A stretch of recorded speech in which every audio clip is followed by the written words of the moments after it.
Sveiki, gerbėmieji žiūrovai. Esu Giedrius Surplys ir pristatau Jums laidą apie užsienio politiką. Surplys ir Gaublys.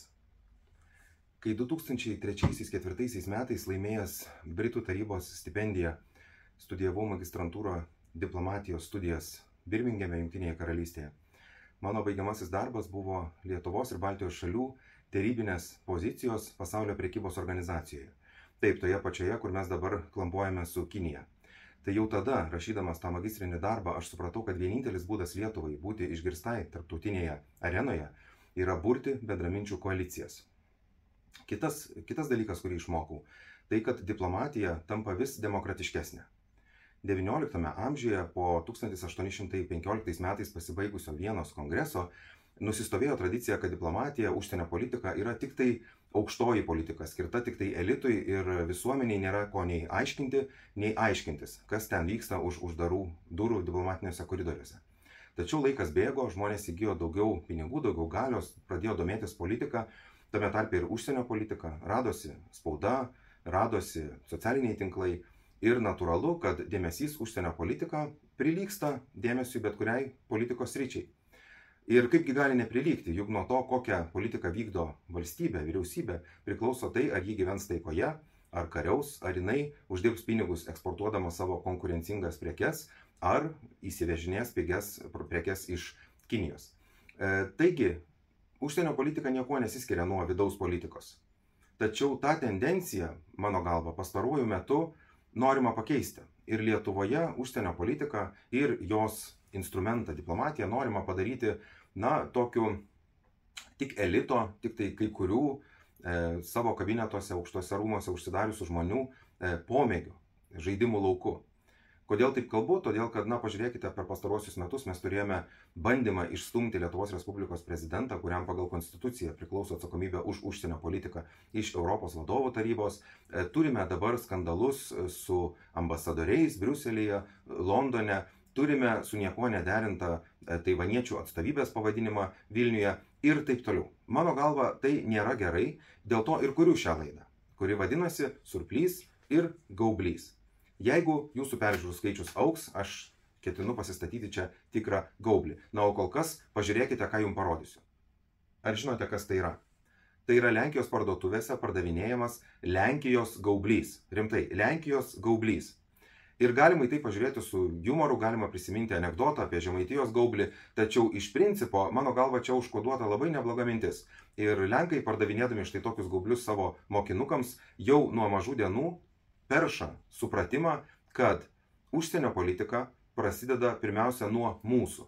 Mes atrandame tame gaublyje save, suvokiame savo interesus, tada pradedame žiūrėti į savo kaimynus, į artimiausią aplinką, į globalią erdvę ir štai taip suformuojame savo užsienio politiką. To požiūrio laikausi aš ir tą požiūrį pabandysiu perteikti jums šioje laidoje. Pabandydamas paprastai, suprantamai, bet ir šokant į istorinius kontekstus, papasakoti, paaiškinti tai, kas vyksta dabartinėje užsienio politikoje ir tuo pačiu paaiškinti, kaip būtų geriau veikti, kad būtų geriau atstovėtas Lietuvos interesas. Taigi žiūrėkite ir būkite su manimi, rašykite, kritikuokite, siūlykite temas. Noriu, kad ši laida būtų dialogas, o ne kažkoks tai mano monologas. Jūsgi vis tiek žinote, kur mane surasti.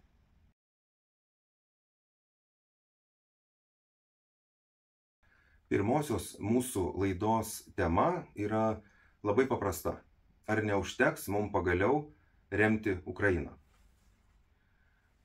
Ir žinot, kai jums kada nors kyla šitas klausimas, jeigu jisai toks kyla, aš noriu pasiūlyti vieną pratimą.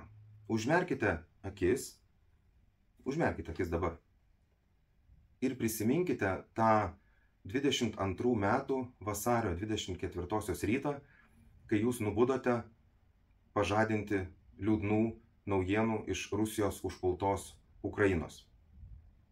Kaip tada jautėtės? Ir būkime nuoširdūs savo. Kuris jausmas vyravo? Ar kad gaila ukrainiečių, kurie buvo štai taip užpulti iš pasalų, ar kad kiti būsime mes, Lietuva? Prisimenate, kaip šlavėme iš parduotuvių grikius, kaip trūko druskos, kaip vadovaudamėsi interneto svetainės 72 LT rekomendacijomis susikrovėme tuos ekstra kelionių paketus. Mano paketą, rimtai nemeluoju, per tą žiemą sugriaužė pelės garaže. Kaip daugelis stojame į šaulius, tame tarpe ir aš, bet tuo pačiu užlūžo migracijos departamento sistema dėl to, kad labai daug kas puolėme keistis pasus, nors jie dar galiojo ilgą laiką, matyt, ketindami blogiausiu atveju pabėgti iš Lietuvos. Tai štai tokia buvo situacija.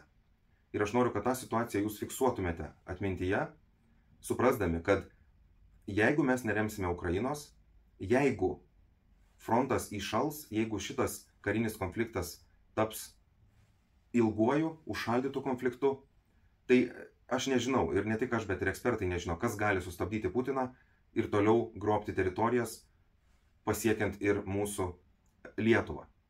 Jeigu mes paklausytume karo ekspertų, visi jums pasakys, kad per artimiausius 5, galbūt 7 metus Rusija pilnai gali atkurti savo karinį pajėgumą.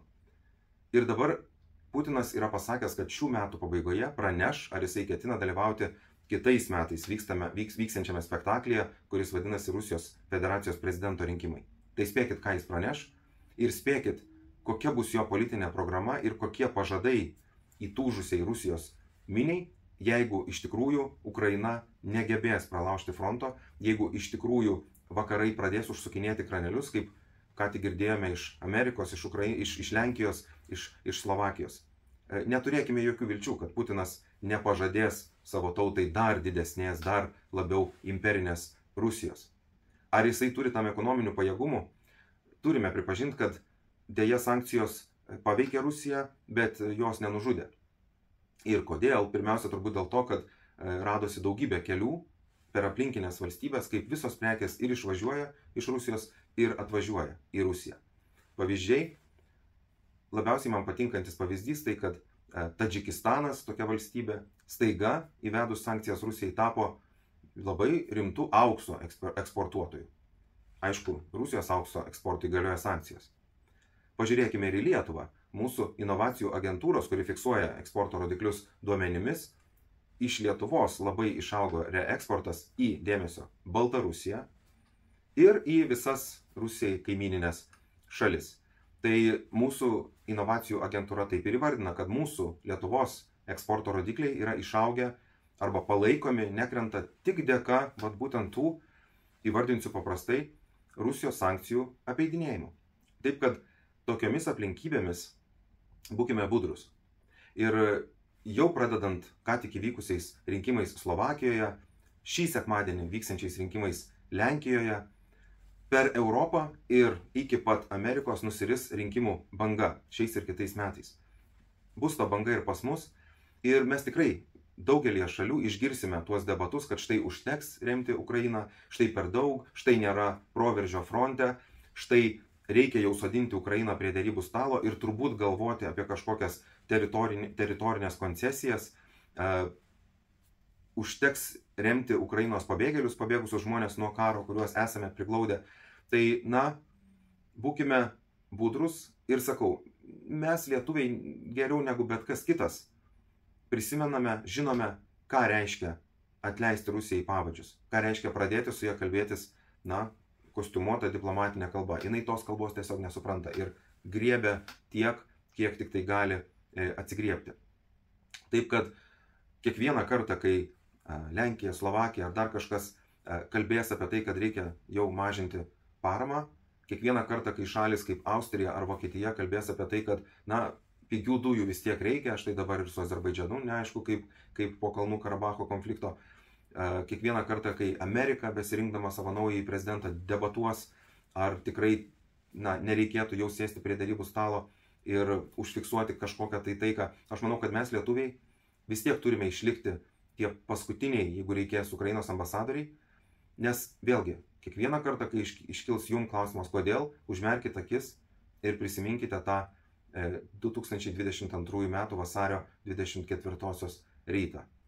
Žinot, aš buvau Bučoje savaitę po to, kai jinai buvo išvaduota, taip pat ir Irpinėje su kitų Europos šalių parlamentarais. Ir man užsifiksavo tai, kad iš tikrųjų tos gatvės, kuriuose dar mėtėsi žmonių kūnų dalis, dar stovėjo tie sudraskyti rusų tankai, buvo daug sugriautų namų, šunų lavonai. tos gatvės labai man asmeniškai priminė mūsų žvėryną Vilniuje. Pušynai, miškeliai, parkai, graži medinė ir mūrinė architektūra labai priminė žvėryną. Tai tiesiog tuomet aš labai lengvai supratau, ką reiškia, jeigu Rusija bent dienai, bent savaitei okupuotų Lietuvą. Nebelabai būtų svarbu, ar NATO ateitų mūsų gelbėti po savaitės ar po 2, tiesiog nebelabai būtų ką gelbėti. Taip kad iš egoistinių paskatų, bet mes turime remti Ukrainą. Taip, Ukraina atvėrė mumise labai didelius gerumo klodus, parodė kiekvienam iš mūsų, kokie dosnus, kokie geri mes galime būti. Taip, Ukraina turi problemų su korupcija ir turbūt kitų problemų, tačiau visa tai yra niekis, mes tiesiog dabar turime padaryti šitą darbą iki galo. Jeigu mes to nepadarysim, jeigu pasaulis to nepadarys, tai žinote, ne tik Lietuvai grėsia grėsmė ir tikrai mes tą galime kalbėti garsiai visiems. Kai pasižiūri, kas vyksta Kalnų Karabache, kai pasižiūri, kaip per Afriką ritasi pilietinių karų juosta, per Šiaurinę Afriką, kai pasižiūri, ką tik prasidėjusi konfliktą, eilinį, bet labai didelį šį kartą konfliktą Izraelyje, už viso to vienaip ar kitaip kyšo Rusijos, arba jos sąjungininko Irano ranka. Taip, kad kai kalbame apie Rusijos užkardimą, sustabdymą Ukrainoje, ką jinai tikrai pajėgi padaryti su mūsų pagalba, turim suprasti, kad štai čia, Ukrainoje, šiaip jau atsirado istorinis šansas išspręsti daugelį mūsų vakarų pasaulio problemų. Tai galvokime apie tai. Turbūt tiek šioje pirmoje mano laidoje, Surplys ir Gaublys.